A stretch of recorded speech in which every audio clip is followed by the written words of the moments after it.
Alright, if I can only pick and choose one lens for my Sony APS-C system, it would be this right here, the Yongnuo 11mm 1.8. I absolutely love this lens and it is constantly glued to my FX30. And today, right now, I'm actually in Hanoi, Vietnam. I'm actually on the balcony rooftop area of my hotel. It looks absolutely stunning over here. And I want to show you why I love this lens so much and why everybody who owns a Sony APS-C camera should buy this lens. And what better way to show you this than to show you the sights of Hanoi.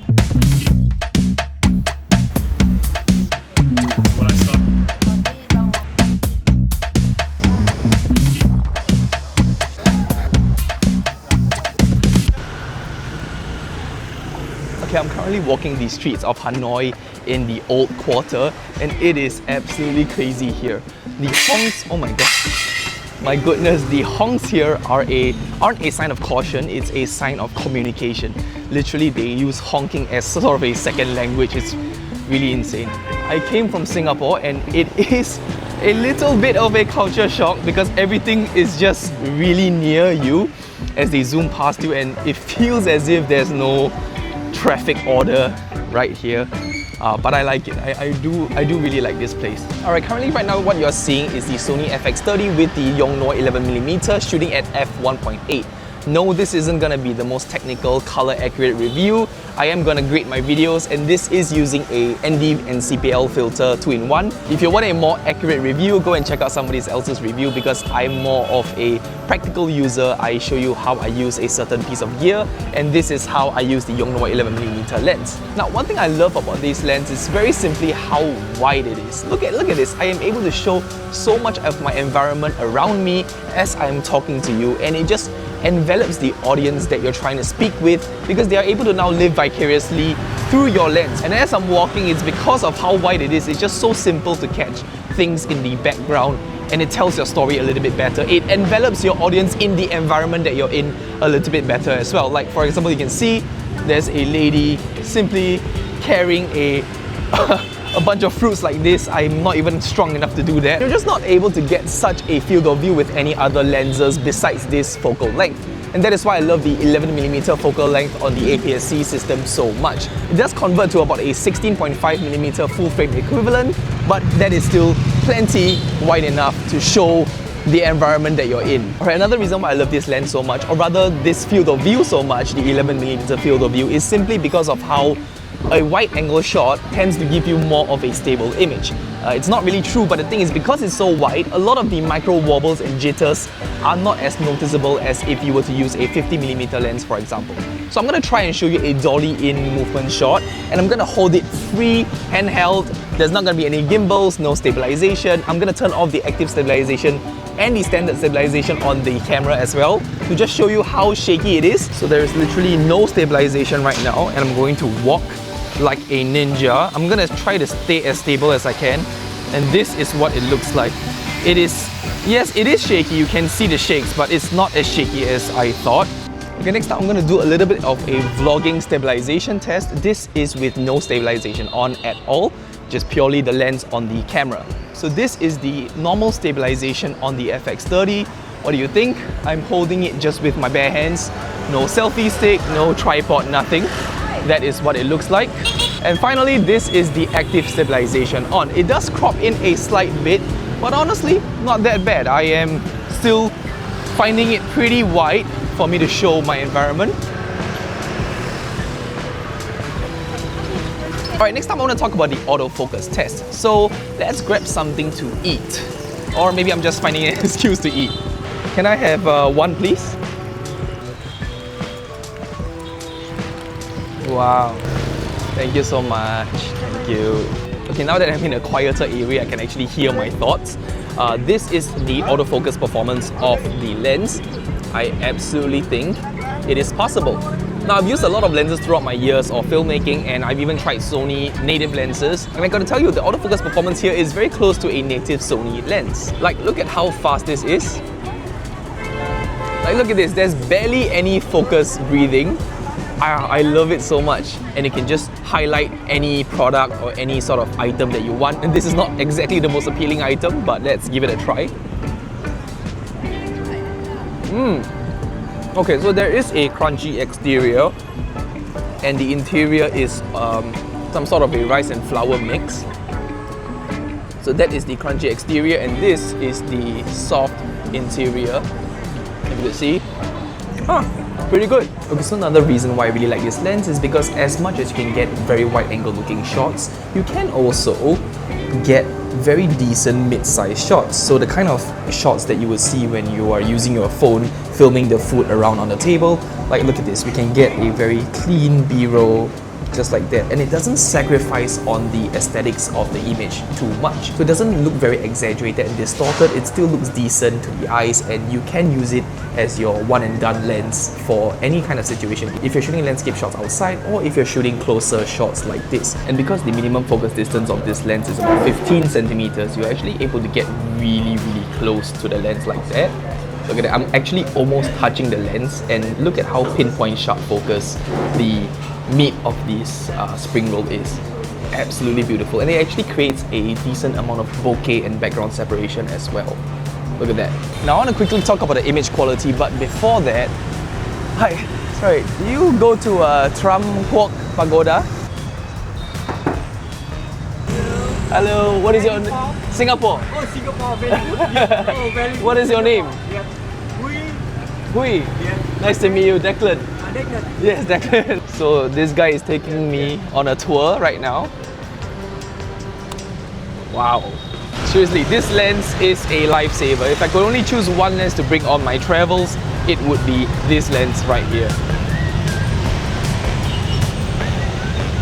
Alright, so a little bit about the image quality. The images are generally sharp with little to no distortion around the edges. I'm not really a pixel peeper kind of reviewer, but I generally just look for a sharp enough image with no major color discrepancies. I do however notice a slight vignette on the corners, but to be very honest, it doesn't bother me too much because these are stylistic choices I add to my videos anyways. So I'm not the most picky with the lens sharpness, but I do think they look good. In fact, all of my talking head shots on YouTube are shot on this very lens. The color reproduction is very neutral and it doesn't give any sort of warm tint or color discrepancies. It generally just looks good. Okay, it gets dark in Hanoi pretty quickly. It is currently now like 7 PM over here, and it's pretty dark already. I have zero complaints about the image quality on this lens. It is sharp, the autofocus is good, and it's wide enough to showcase whatever I want to show in my scene. Alright, as it is quite dark now and this is a 1.8 lens, we are using the FX30, so there is a dual native ISO of 800 to 2500. So I'm very excited to show you some low light tests. With that being said, cue the B-roll. Okay, but before that, a quick word from today's sponsor, Artlist. Alright, so if you're a subscriber to my channel and you've seen my other videos, you would know that Artlist is a long-time supporter of this channel. And the reason why I love Artlist so much is because they keep giving updates. Now, I've talked about this feature before. It's the AI image and video generator, and basically you can type in your prompt and create your own images. And from those images, you can actually create videos. Now, these are the previous videos that I've generated, and it's basically a cherry blossom in Japan. But now what's really cool is that you can actually upload your own images. On the topic of Vietnam, I've actually taken this photo over here, the St. Joseph Cathedral. It's a very beautiful cathedral, but I didn't have enough time to take a video because there were so many tourists. So I'm just thinking, what if we could convert this into a video? So I'm gonna try right now. We're gonna upload the image over here, and over here we can change to 1080p and duration to, let's say, 10 seconds. And it automatically suggests a prompt for you, and you can see it says animate the cathedral in the image by having it slowly right. That is insane because I didn't even say that it's a cathedral. It's all using AI to infer from the image that I gave. But I do want to try creating a drone shot, so let's see if that's possible. Let's try animate a drone shot, and I suck at prompts, so bear with me on this, of the cathedral. How do I spell cathedral? I'm sorry, I suck at this ad segment over here. Revealing the white landscape. Yeah, you know what? I'm just gonna go with this. If it sucks, it sucks. I'm sorry. But yes, we're gonna animate it and just wait for a while. So it's generating the video. Okay, now while waiting for the video to generate, I'm going to show you the new updated voice-to-voice feature. So basically, the text-to-voice feature was something that I showed before. You can actually just type in whatever text you want. I wrote, since I came back from Vietnam, I'm really craving a double cheeseburger. And you can just choose whichever voice you want. A futuristic device that orchestrates traffic flow with precision. Okay, cool. So this female voice is one that I like, and we can just hit select and generate it over here. And it takes like a few seconds to generate. But what's really interesting is the new voice-to-voice feature. Now what this allows you to do is basically get any sort of intonation of the voice that you want to be as accurate to your preference as possible. So, okay, the voice is now generated, and let's take a listen. Since I came back from Vietnam, I am really craving a double cheeseburger. So it's not really how I want it to sound like, and it's really hard to prompt it. So what I can do is just record my own version of it that is not using a fancy professional microphone, and I can just record it in the intonation that I want. Since I came back from Vietnam, I am really craving a double cheeseburger. Alright, so I've airdropped it to my MacBook, and we're gonna simply upload the voice recording and generate it over here. And it's gonna give me a voiceover that is using the tone of voice that I have now voice recorded. Since I came back from Vietnam, I am really craving a double cheeseburger. See, it's a lot closer to what I said. Alright, I think we should be done with the video right now. Oh my god, that is crazy! That is insane! This is literally a drone shot! Oh, I'm getting so excited right now, like the possibilities are just endless. And why I love the AI videos generated from Artlist is that it doesn't look fake. It doesn't look like this very uncanny vibe that a lot of other AI image generators and video generators give. I've already been creating AI videos from Artlist, and the previous ones were already very good to begin with. And the fact that I can just upload any image that I want right now and create something so customizable from my end it's incredible. Alright, if you want to try this out for yourself, and if this excites you as much as it excites me, check out the first link in the description down below. With that being said, let's get back to the B-rolls.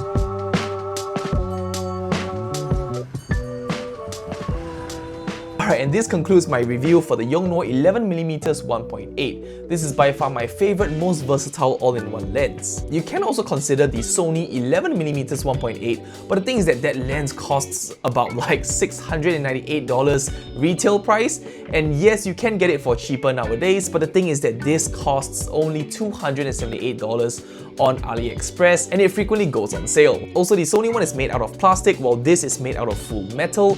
It is slightly longer than the Sony one, so the Sony one is more compact and lightweight, but the thing is that you're getting so much better quality over here, and you get so many more features such as this. You get a aperture ring, and you get a de-click and click switch over here, so it can go from clicky to de-clicky to a smooth aperture ring, and you have a focus hold button as well. You can also wirelessly focus with this lens with this remote over here. So basically, you can pull focus like it's a focus puller, but wirelessly with this lens.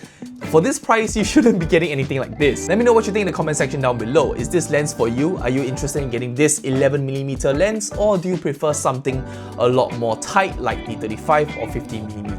If this video helped you in any way, shape or form, do leave a like and subscribe to my YouTube channel, because it would really help me out in creating more videos like this. With that being said, this is DDT, and I'll see you in the next video.